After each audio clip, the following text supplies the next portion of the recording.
Have been discussing for the past few weeks a bit about deeper approaches to growth and resilience, dealing with different challenges or problems or things in life which are to be dealt with, and seeing how we can use some deeper sources in order to deal with them. We are hoping to have a bit of a bumper session today, and I just want to start off with a story of a when we had actually mentioned this to some extent last time. Our second son was born in March of 2024, so he was born kind of when we were still in the early months of the war. Obviously, to some extent, there's still recovery to be done from Simchat Torah October 7th, but we were like very much in that time. Major war stuff going on, hostage stuff going on, still stuff coming out from the exact October 7th as well. Not an easy time for Klal Yisrael. Not an easy time for Klal Yisrael, and we Baruch Hashem were blessed to have a child at that time. And I was thinking of what his name was going to be, and wanted his name to be something which would be almost like the big for the times, and we named him Akiva Chaim. And Akiva is partly what we talked about last time. But Rabbi Akiva is just the person who knew how to come back from the unthinkable. He knew how to to be all the way at the bottom and still be able to know that he could grow. He knew how to come back from the biggest devastation.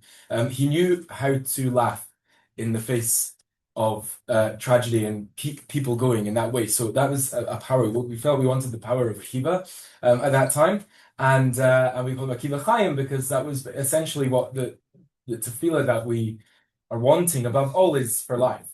Is eventually we want to reach that time of Bila Mavet Lanetzach, where there is no death anymore. Macha Hashem Elokim Dimamei Al Kol Panim. God will wipe away the tears from everyone's faces, and that is what we were praying. So this is what we named our son. And I went into the mir. I was learning still full time in the mir at that time. So I yeshiva. And so went in whenever I next went in after our son gave birth. No, there's no such thing quite as paternity leave for Kolol people. They didn't quite work that legal system out yet. Discussing the legal system which do and don't exist in this country. That isn't one which doesn't exist. But anyway, whenever I went back in again, so a friend of mine asked me, a really nice guy, Avrich, a married guy, had been learning for many, many years, asked me, like, yeah, what did you call him? And I explained, yeah, we called him Akiva Chaim because of this and this reason. And he looked at me like I was from some kind of different planet. Oh, you're like, oh, I mean, because of like the situation of, and he's like, basically, it's the nicest guy, really, like genuinely. Like I'm sometimes kind of critical of people. I'm not critical of this guy. He's a very nice guy, friend of mine. He had clearly in the months which had been going on since October 7th, hostages, everything. He had clearly not thought very much about the situation of Klal Yisrael. Like what else can you think about, right? But he was not thinking so much. Problem is, what was he doing? He was learning Torah.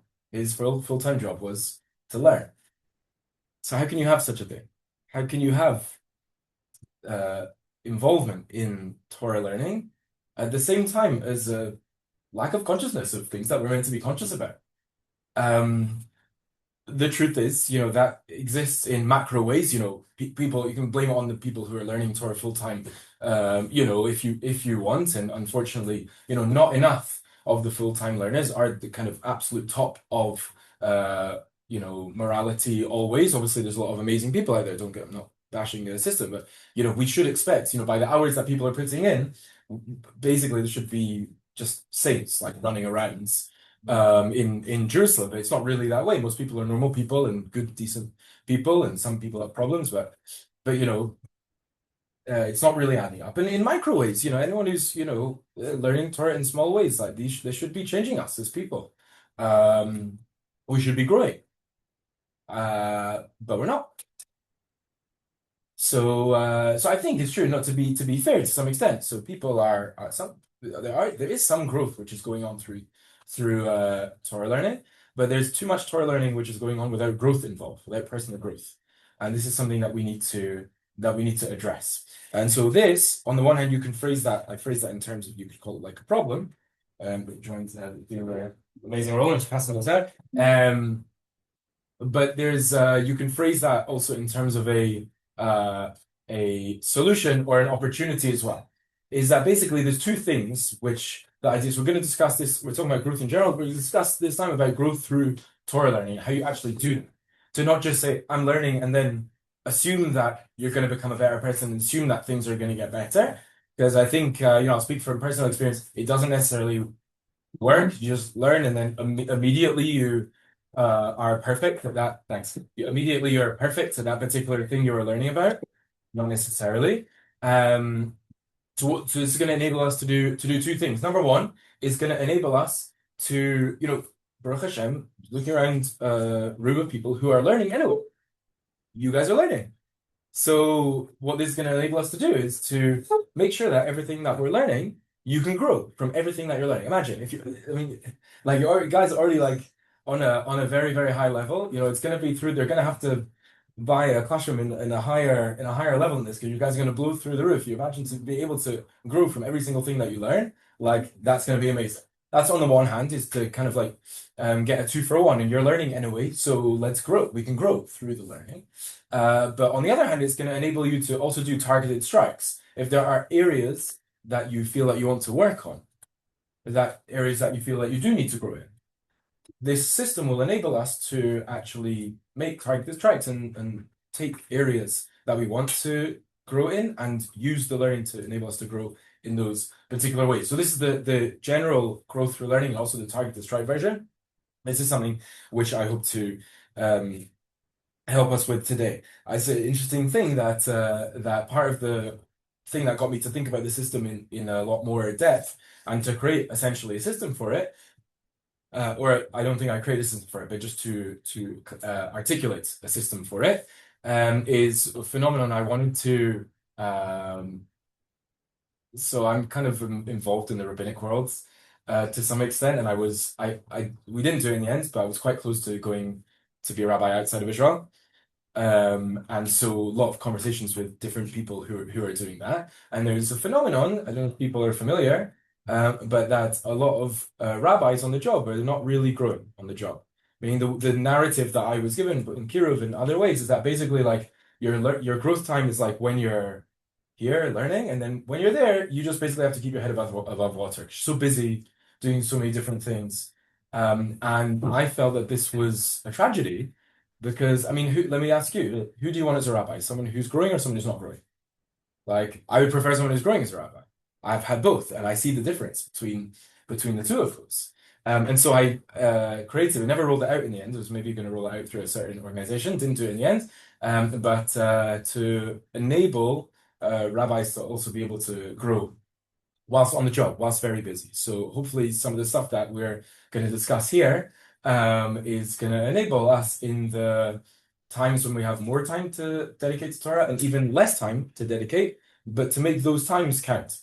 So that's what we're going to try and talk about today. So basically, there's 3 pillars to this system. As you see, I've not made anything up. These are all things in Chazal, but you'll find, so why, the main answer as to why are people learning and not growing to the extent that they should be, that's because they're not learning properly.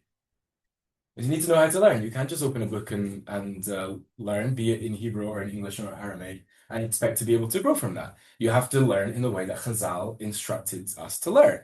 If you learn in the way that Chazal instructed us to learn, then you can expect to grow. And if not, then not. It reminds me of when I was, unfortunately, I learned that the hard way. So I got a broken arm once playing soccer.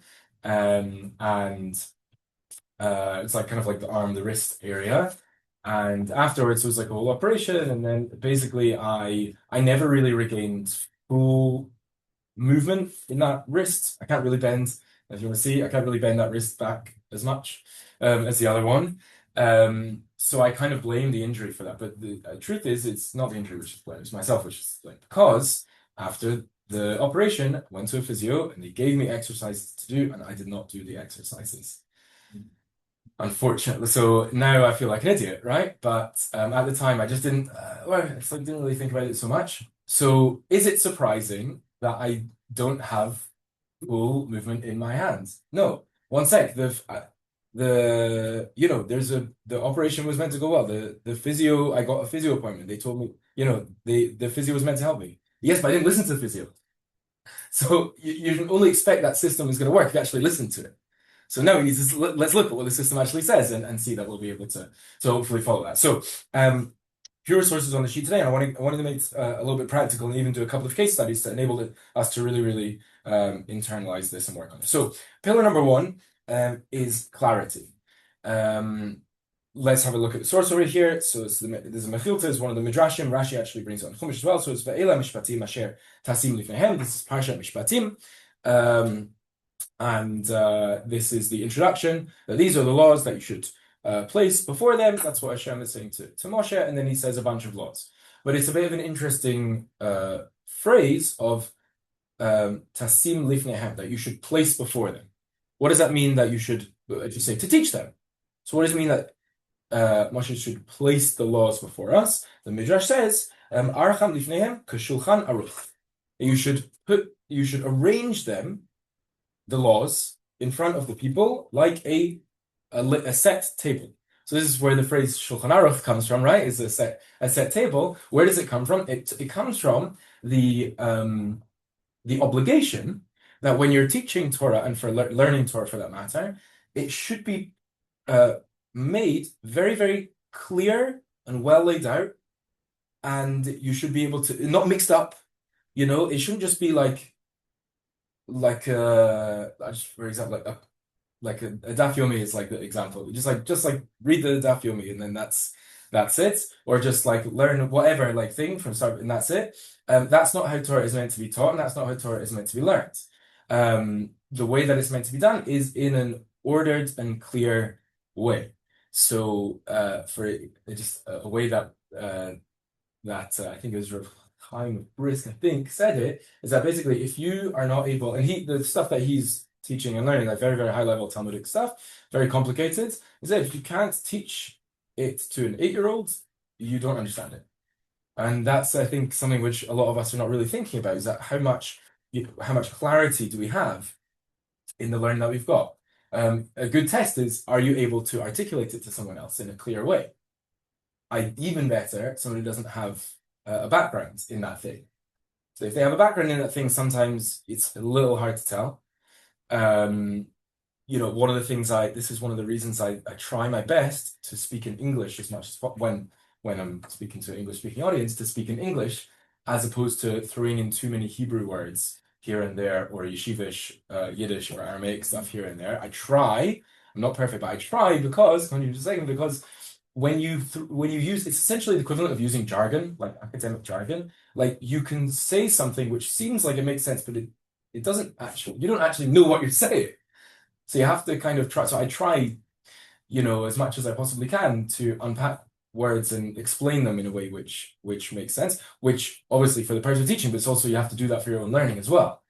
Also, all the things I learn, most of the things I learn, I write notes on them which could be used for teaching materials, even though I'm not going to teach them probably to anyone, unless anyone wants to learn Kiddushin, the Gemara Kiddushin with me at the moment. I'm not sure, I'm not teaching Gemara to anyone at the moment, but I still try and learn it as if I'm teaching it, because only then can you really know that you have clarity in that thing. So if you actually test teaching it's even better, but at least sort of pretend you're teaching it and make it well laid out and clear. So I think we'll talk about examples of that soon as well. But I think that's kind of pillar number one. Nechama, what do you want to say? Yeah, I just want to say, there was one time I was sitting listening to some rabbi give his speech in shul. Yeah. And he was throwing in so many like Hebrew words and Yiddish words and stuff. Finally, all of a sudden it hit me. You know what? If my parents were sitting here in this room, they would not have a clue what this guy was talking about. Yeah. It's almost like not even English anymore. So this is actually like a really good thing. So I mean, obviously everyone has different relationships with parents and etc. But if your parents know less than you about Torah, this is a very good opportunity. I'm not saying don't be kiruvi, I don't mean that, but to tell them what you learned today. Like again, it may not work for everyone, but for example, so my dad doesn't learn Torah. that he told me, but he is a legal journalist, amongst other things. So I speak to him about law, about Jewish law, and we try and like have a back and forth about some of the things that I'm learning about, and he finds that kind of interesting, and so that's actually a very good exercise for me to try and make sure that I understand it to the extent that my dad, who has absolutely no basis in this whatsoever, could understand. So I think that actually is like bro, it's almost a joke, but that's actually like the dream in many ways. That the certainly the way that it's going into our heads, and sometimes you have to test that by speaking to others about it. It's something that they could understand even if having no background. So I think that like the story really brings it out. I've also had similar things, and I sometimes like yeah, if you're in a good if I'm well behaved, then I don't correct anyone in the moment. But sometimes I see like people are saying things that people are not understanding what they're saying. Just like not getting it. So anyway, so even though that's a lot about teaching, in fairness, this statement is about teaching explicitly, but it's about learning in general, and we're just kind of talking about teaching because it's a good measurement and a tool to use in order to make sure that you've actually understood something clearly as opposed to not. So okay, so we'll talk about that. So that's one thing. Anyone else want to bring up any points on the clarity or anything as well? So that's number one. Okay, number two is intensity. Okay, another way that people are learning is they learn something and it's nice, and it's cool and it's interesting, it's geschmack, and then they move on. I'm purposely not translating that one, because the point is it doesn't mean anything. That's the whole point. But listen to how Reish Lakish says Shemetz tonight. It says, Amar Reish Lakish, Ein Devrei Torah mitkaime ela b'mi shememit atzmo aleh. The words of Torah are only going to establish himself with someone who kills himself. Shneimar Zot Torah Adam ki yamut b'ma. Is also a drasha from the verse of the Torah itself, where it's talking about the laws of tumat ohel, of different kinds of impurity, and but where it introduces it Zot Torah, which on a simple level just means these are the laws, this is the instruction, but on a deeper level, it was written in that way to tell you something about Torah in general. The way that Torah in general works is that in order for it to become a part of you, you have to kill yourself. You have to. So what does that mean? At least it means intensity. Is that you really, really like try, really working hard in it.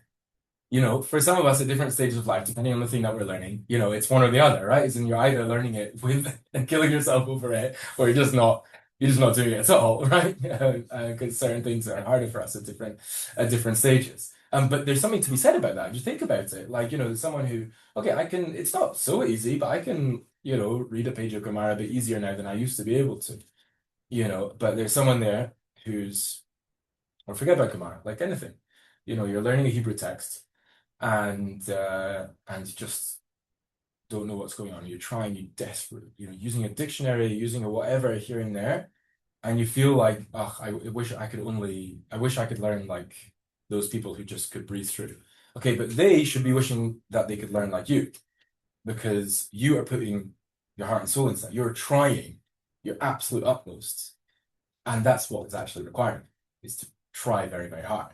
And there's also different versions of this as well, which is, for example, like we're just talking that I am also a sleep counselor, so take this with a pinch of salt. But for example, someone says that they don't have any time to learn in the day. So what about getting up 5 minutes earlier? What about getting up 5 minutes earlier than you normally get up?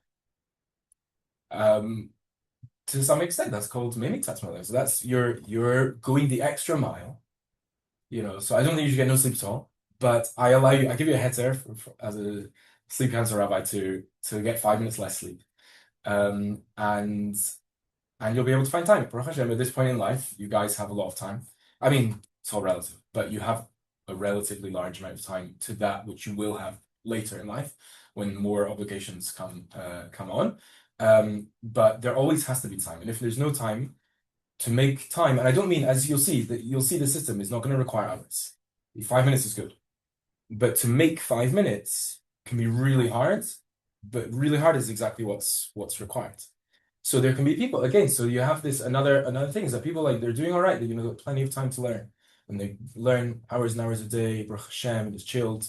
But they may never be fulfilling the requirement that Chazal give us, which is that you're meant to kill yourself over this. It's meant to be something that you work really hard for.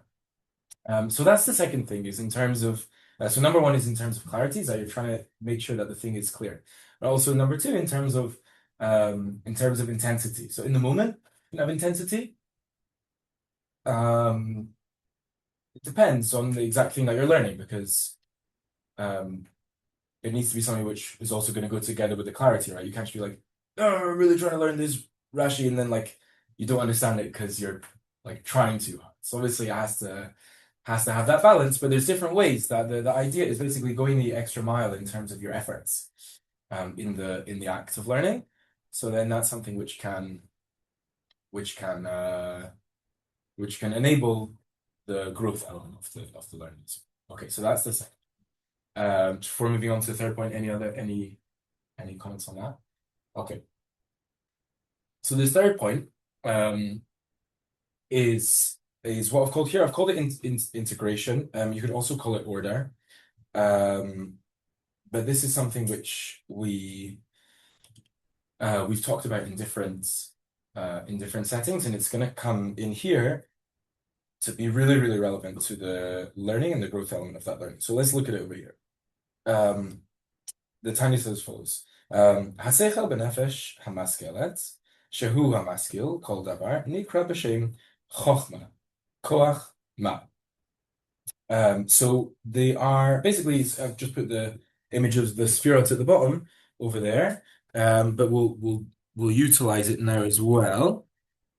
Because we want to illustrate something. So basically, primarily, there are three components of our intellect, and we'll talk about them one at a time. So this is Chochmah, and then we'll talk about the other ones as we go. So this is the intellect, and then, and this is, I'm justified this time using a different color because it's actually important, not just because it's fun.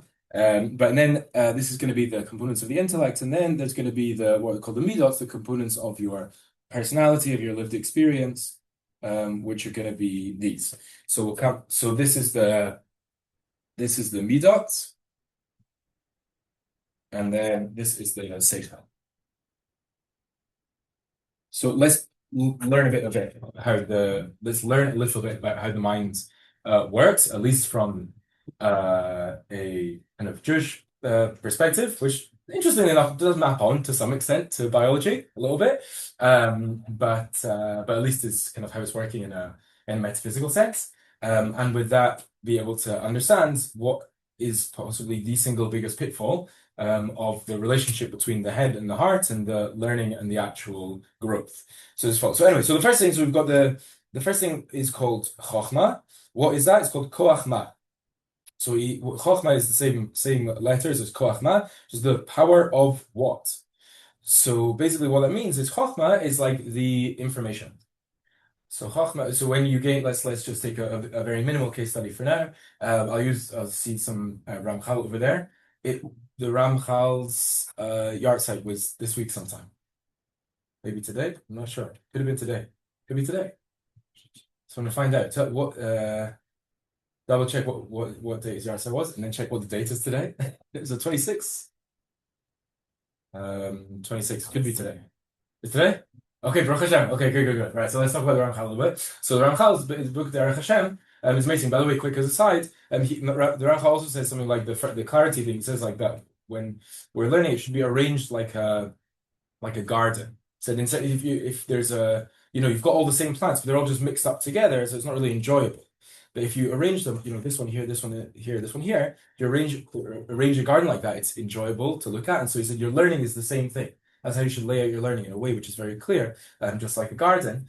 And he says that in Derech Hashem. So let's say, so you take something in Derech Hashem, and you for example, you say, what's the information there? Let's just say that thing. It says you should arrange your learning like a garden. That's the Chochmah. You just said that's the raw material. That's the information that you're working with. Why is that called Chochmah? The power of what? So the power of, if you want to say the power, if you want to say that something is infinite, so then the way that you talk about something being infinite is you say it as a question. Because as soon as you define something in the positive, then it's defined. But if you want to leave something undefined, then you ask it as a question, ma.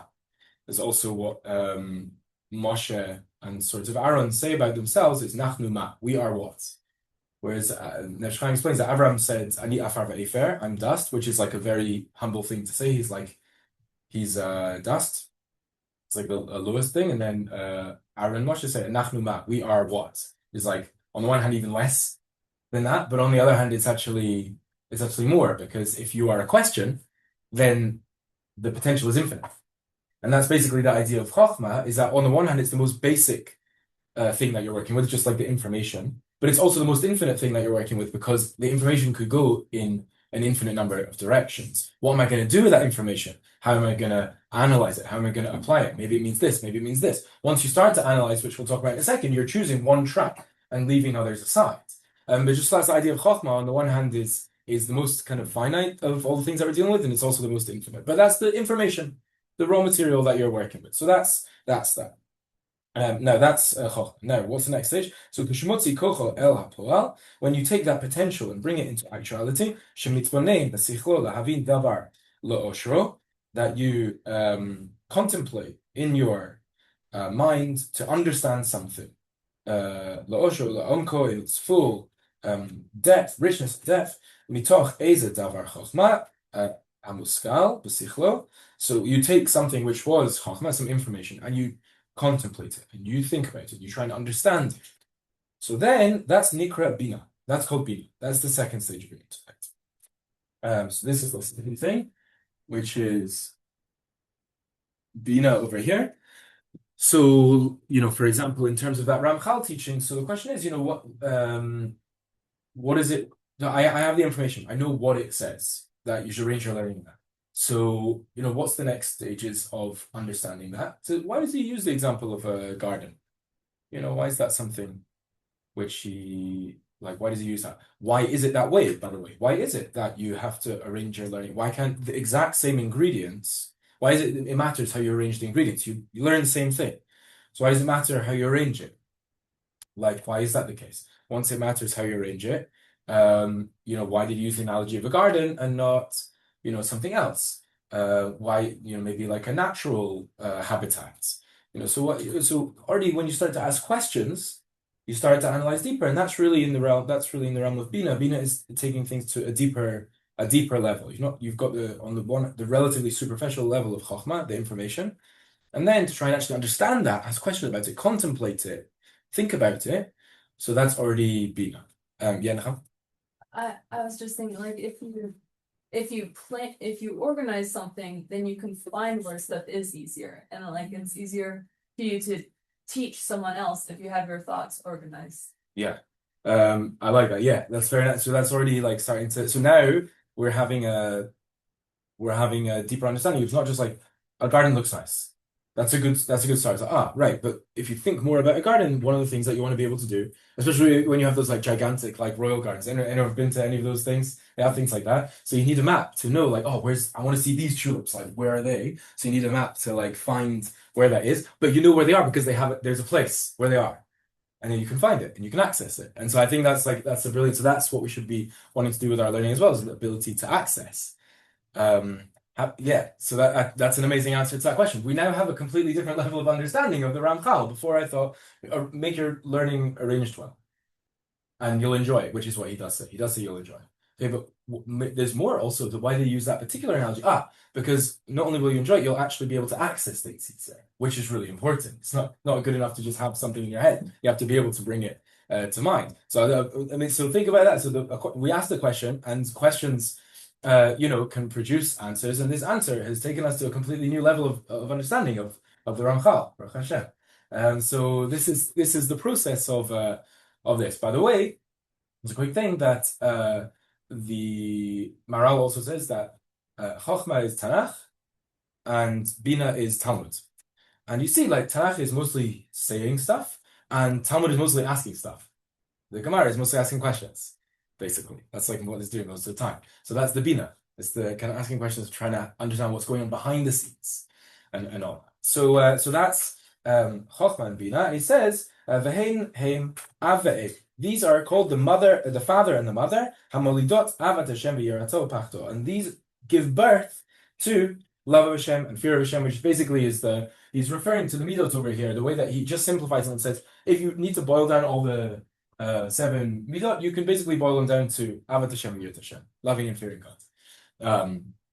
And which is basically the right side and left side, and then the balance is obviously an amalgamation of the two.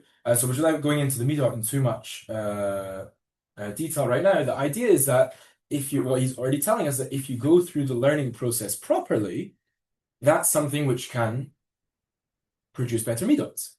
It gives birth to better midot. And this is also just a really important paradigm for us because, on the one hand, so as we're already seeing here, if you just kind of like learn something in a very abstract way, that's not going to help you grow because then you're just kind of like leaving it out there. So you want to grow, so what do? You go to something which is more, for now, I'll just say kind of like Musar stuff, like kind of like target the midots directly.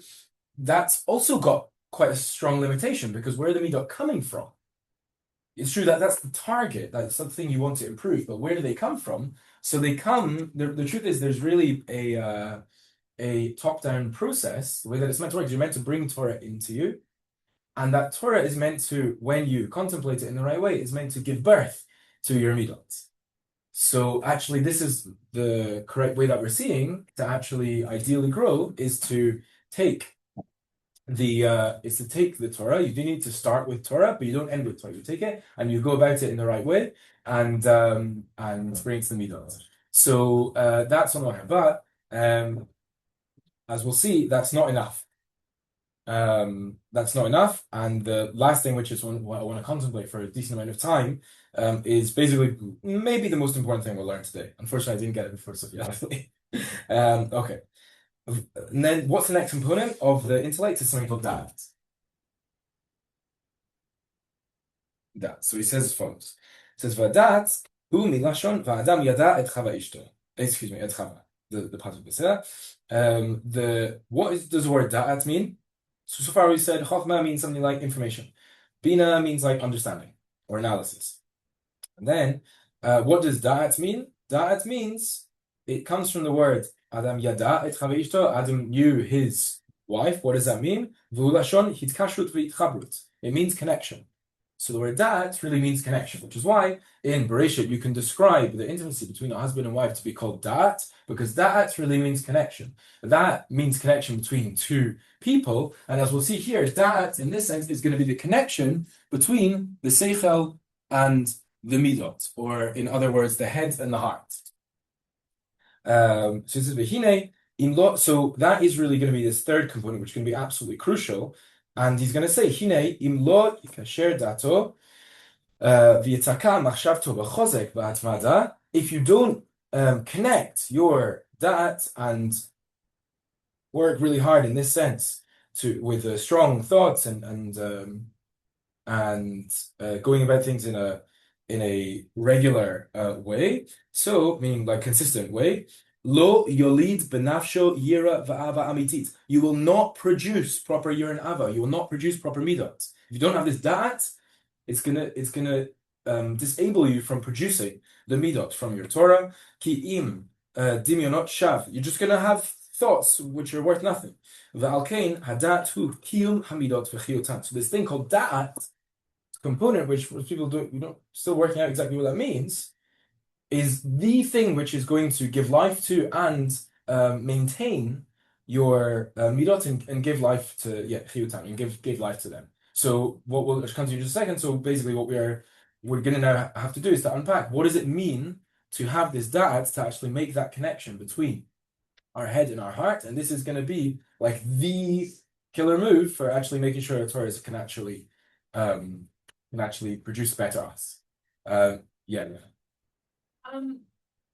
I was just studying with the word this morning, the Rabbi Akiva praised myself up in prayer, and we were on the bracha in the Amida Konen right, and he didn't seem to talk about it, the fact that like it says Hashem bestows that on us, and it translated it as intelligence. And then when it goes into Dea V'Bina V'Haskel, then he said about how great is Dea, but that originally in the original part, that when it says Hashem bestows that on us, it just said intelligence, and it said that it was a gift that comes from none of our own efforts. It's interesting. It seems to be completely opposite. Yeah, it seems to be completely opposite. It's a good question. So I don't know. Good question. I don't think I know an answer to that. Seems to be the opposite of what it's trying to say. If we were gonna add this land. Yeah. So the truth is a bit of a problem because the Ashkenazi bracha of that is not the most in line with the Kabbalah. Right. The Sephardi and the Nusach Sephardi's bracha is more in line with the Kabbalah because they actually say, does anyone do? Yeah. Oh yeah, you do it. Sorry, yeah, you do. So you're right, exactly. Yeah. So need to. So I don't know. We'll have to double check. Is there a way to put the Ashkenazi Nusach together with the Kabbalah? At least it mentions the things, but it does fit. It's true. It does fit less well. The Sephardi and the Nusach Sephardi, it says Chochmah Binah V'dat. It says that in that. This is the Chonin Hadat. It's the one asking for knowledge.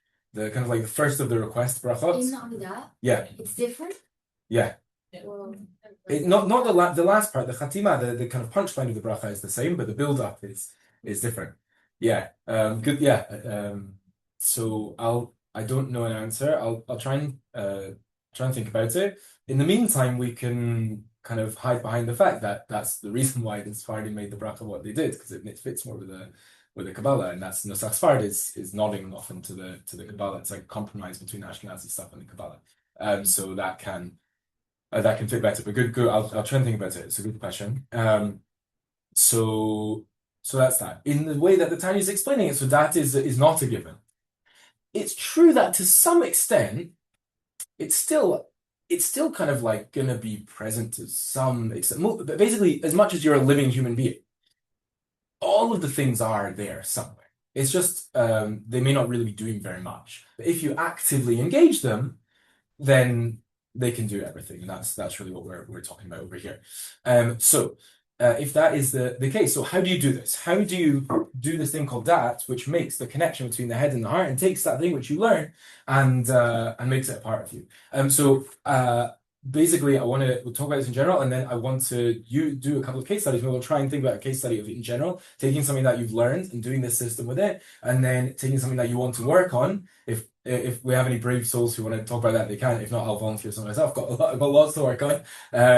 Then we can do that. So just what are some of the examples? So the thing that you need to think about is what can it be that can make a connection between the content that I'm learning and my life, or even so what is your life? Your life is things which are practical and relevant to you. Your life is things which are emotionally appealing to you. You live your life much more with your emotions than you do with your mind. It's just reality. Is that what you were speaking about this sometimes, that like even if you know something to be true, but it just doesn't feel that way, so you're more that's how you'll act. You'll act more in line with your you try as much to act in line with your intellect, but the reality is you act more in line with your emotions. So things which are going to be appealing to your emotions and things which are appealing to your like personality, your personal inclinations. So what can these things be? So there are a few different things. I'll list some and list some as well for you guys. So what can be instantiations of this? So one is, for example, simply speaking, meditation, right? So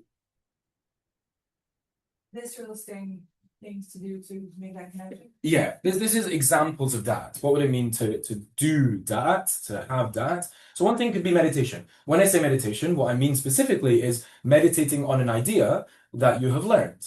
Thinking about it for 1 minute a day, 2 minutes a day. I think unfortunately, there's pluses and minuses of phones. But you could say it like this, there is a potential gift for the taking. I think most of you guys live close, but not too close. You have 5-10 minutes walk here, 5 minutes. Perfect time to think about something, that's what I usually do. I'll give away my thought. I usually use the time on the walk. I live also quite close here, people know. walk between my house and here to think about the shiur. I've already written the shiur, but I want to think about it a bit more, and so that's it's a good walks, small walks. You might, if you're brave, some people are big into meditation, so you can meditate for an hour. I haven't ever risen to that level. I can meditate for 2 minutes. So those are things which you can do. It could be a time where you'll actually put yourself aside. Obviously, people like to do hitbodedut and go out and do something like that. But even small meditations count. So what does it mean to meditate? So let's say think about an idea. We'll give examples, but the idea of the garden. Just think about making my learning a garden. Making my learning a garden, and just kind of think about that in your own time outside the book. Meaning the book is closed. For that, the book is closed primarily. Not really thinking about the book that you're learning or whatever it is. Now you're in your life, but you're making the connection between the book and your life. So that's one thing, meditation, because that's the idea of it's called hitbonenut, to think about that thing and bring it more into your life. You'll see. I don't know, maybe it's your Franny, I'm not sure, because there's overlap between them. Obviously, it's hard to have Chochmah without touching on Binah a little bit. It's hard. It was like you learn something, you want to understand it. So you already start a little bit on the. It's hard to have Binah without having that a little bit, because you want to be like. And I thought that was when people were talking to Hashem. That could also we'll come to that in a second. I said hitbonenut this time, which means more like contemplation, but we'll come to hitbonenut, which I'll just put that together here with tefillah. So I'll call that prayer, because I seem to be writing in English at the moment. Let's see how far we go. Prayer is another thing. Partly because this is something which is very hard. So just ask Hashem, please, Hashem, put this in my heart. This thing that I've learned and I think is really important to me, put this in my heart, please. So that's partly one thing, you're just asking Hashem to do it. But also tefillah is avodah sheba lev. Chazal call tefillah is the work of the heart. So when you're thinking about your learning content in the context of your tefillah, you're making a connection between your head and your heart. So that's another reason why tefillah is good. You could do it in the traditional tefillah sense or in the hitbodedut sense, whatever you want, but that's also helpful. I was learning, people was speaking to my friend, I think people know him, Rav Yonatan Atias.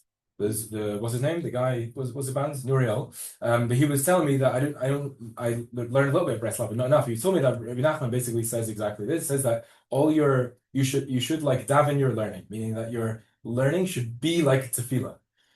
So that you have to see how that fits with all of this, but at least fits with this component, is in that your learning and what you that pray for in life shouldn't be so separate from each other. There's much more to that story as well, but you thought it was very interesting. So that's another thing. Yeah, what else can relate over here? So I think this is another thing which I'll another thing I just want to bring up as well is to have conversations. What is it? Speak to people about it. Speak to people I learned this thing. What do you think about this? And also Shabbos tables can be a good opportunity for these things too. It's a little bit easier when you're running a Shabbos table, granted, than when you are a guest at once. So sometimes it works, sometimes it doesn't if you're a guest. But it can work. If there's a thing that I want, an idea that I want to think about, I usually bring this, ask people a question about it. So what do you think? What is, thinking about the Omer, so talking about Yesod, maybe we'll talk about that more. The idea of Yesod, a midah of foundation, what does that mean to you? Do you know anything about that? I think it means this. Does that make sense to you? And when you speak about it with another person, that's already a connection to your life. It's already more in the way that you live your life, in addition to just being on a page somewhere or in a Beit Midrash somewhere. So to speak about it in a Shabbos table or things like that is really important. Another thing which I will say, which is huge, is music.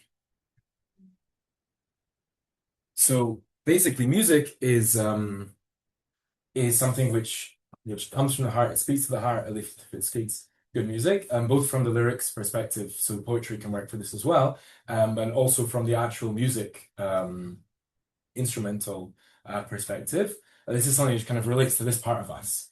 So if what you do is you take your thing that you're trying to learn about and you somehow find it relevant in a musical realm. You write a song about it, or you find a song about it, or which relates to it that you can, I can use that.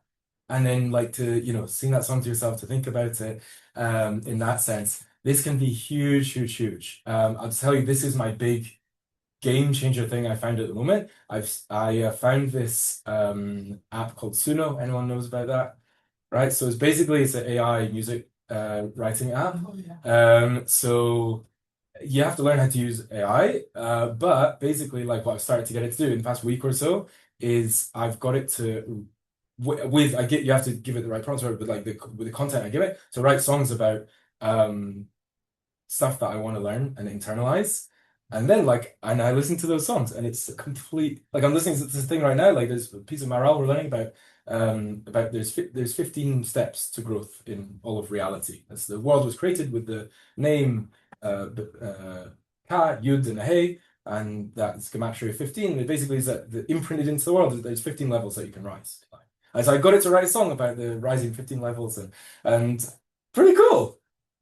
You have to, you have to learn how to use it, but I'm like loving this. Like, I'm not going to sing it to you now, but like, of course, like in my mind, like things are catchy. Now you're learning, it's not just in the big midrash, it's in your heart and soul. Like it's with you throughout your day. So these are just some examples, but the main point which you see out of all of these, it's some things to get it into your heart, things which speak to you. They have to speak to you in a personal way. And or ways that you live your life, and so you do that. So I think I hope to have time for two case studies. At least I think we could get one. So can I have from the group either something that you have learned, which you would be curious as to see how that could run through the system and change your life, like pick something which is like quite random, like a Tanakh thing or whatever, or a thing that you want to work on, and we could see how one could go ahead and do that. For example, with this system. So any takers for either of those? I can get if you're not sure, I can give you an example. Okay, so I'll give you one for the meantime. So in terms of things to work on, so I'll tell you one thing I want to work on is I sometimes care too much what people think about me. Meaning the right amount to care what people think about you is zero, basically, because it doesn't really matter. Meaning it cares that it matters that you're good to people, that you do your best in life, and that you do your best in relationships and things. But the bottom line is that you can't really control what people think about you. At the bottom line, meaning you can do your best to be a good person, live a good life, be a good member of a relationship or whatever, but you can only do so much. At the end of the day, people are gonna sometimes rightly and sometimes wrongly are gonna, be upset at you or criticize you or things like that. So, I shouldn't really care. And a lot of the time I don't really care what people think about me, but sometimes I care. So I know that I shouldn't. The knowledge is there. So I've got the Chochmah of that. It doesn't really make sense. And the Binah, it doesn't make sense to really care what people think about you so much. It doesn't help anything. It helps to be sensitive if you've upset someone, but that's different from caring what they think about you. So the Chochmah and the Binah is there, but the dat is not there because I still care about this. I'm still sensitive to this.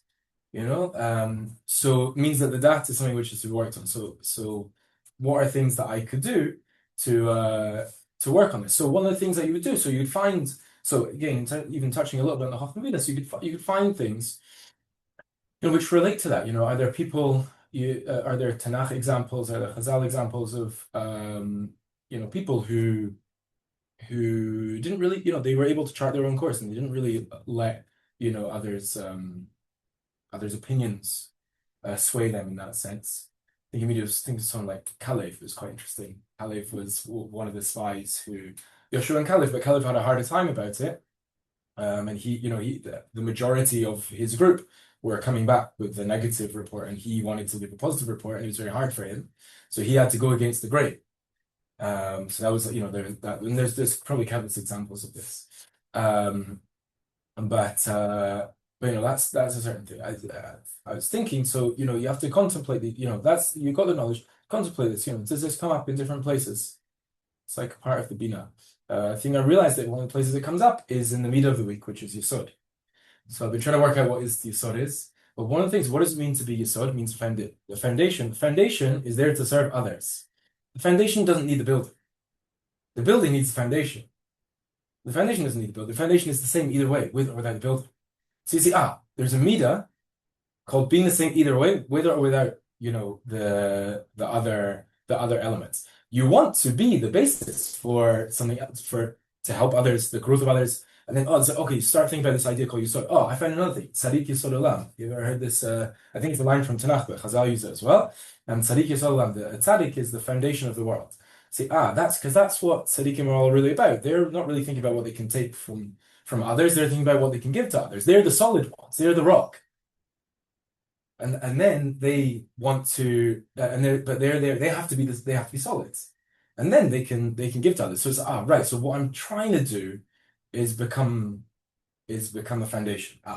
So I've got like more through the contemplation and looking for things here and there. So like working out, what I'm trying to achieve is to become that foundation. So the next stages are really this is to walk down the street and think, yeah, like how can I be so today? Oh, I also add in one, it relates to this, but visualization is really important.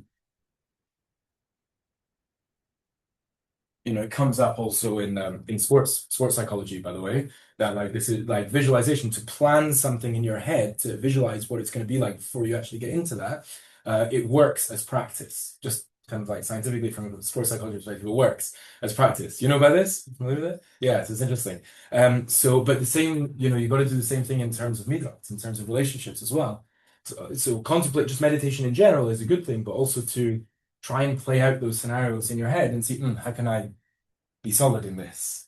What's going to come up? I know what's going to come up. At some point today, someone's going to criticize me. Like, what's my response going to be? In terms of that. So that's also relates to that. That. And then daven for it. You've got to daven for it. Definitely been davening to like be the foundation, be the tzadik yesod olam, as opposed to the building, to try and be the foundation as opposed to just the building. And music as well. So I haven't written a song on this one yet. It's in a couple of songs. But so that's a good project. That's maybe my homework for today is so not everyone has to write a song where I just like got really excited about this app thing because it actually like it works quite well. It doesn't do Hebrew so well, you should know. So you have to, but so like English is better. But anyways, we can speak to me about it if you want that, or if you're into writing stuff, but again, finding stuff out there is really good as well. Like without going into it too much, I just give one tiny thing. Different people have different opinions on non-Jewish music, so take this or leave this. But there's the Nefesh Chaim explains that there's 4 levels to tefillah. Which relates to the different 4 olamot is Asiya, Yetzirah, Bria, Atzilut, and Atzilut is Amida, which is Omed Lifnei Melech, standing before the king. So anyway, there just happens to be there's a Mumford and Sons song, right? Just they obviously didn't intend this, but it's quite amazing. There's a song called "Awake My Soul." So the chorus says, "It's awake my soul 3 times." It's awake my soul. I'm not going to sing it. Awake my soul, awake my soul, and then the next line is, "You were meant to meet your maker," and that's Omed Lifnei Melech. That's you're standing before the king. So I sometimes sing that on the way to davening in the morning to myself, to like get ready for that idea. There's like 3 steps, and the 4th step is you're meant to meet your maker. So you can find. My point is, it doesn't have to be the real intention of. I don't know what they meant. I don't know what Marcus Mumford meant. I don't know. But you can find things and you can utilize them. So sometimes they'll have verses from Tanakh that you're working on or whatever, or not. Or you can write them or whatever, but this is probably my next step after this. That's something I need to do. But so can you see after this we've come so far from you just sit down and learn and you're meant to become a better person. Things can seep in, like for sure, things can seep in. But if we really want to make the most of our learning and to target certain things that we want to work on and use Torah to help us with that, so this is the way. The number one, the clarity is that we have to really learn clear, in a way that we could explain it to an 8-year-old, maybe even try, right? And then the second thing is the intensity. You have to work hard. You have to work hard, even if again 5 minutes a day is still more than most of the learning world is doing. Absolutely do everything you can just for 5 minutes. And this third thing is to going through in the correct sequence of learning, ending up with that and actively trying to make that connection to your life. I think if we all did this like 5 minutes a day, I think we'd be pretty confident we'd be probably completely different people in a number of weeks' time. So I think that's my thoughts. And so let's stop here and looking forward to hearing people's thoughts and journeys in this. Yeah, try. I think the counting of the spirit has been really, at least for me, like, see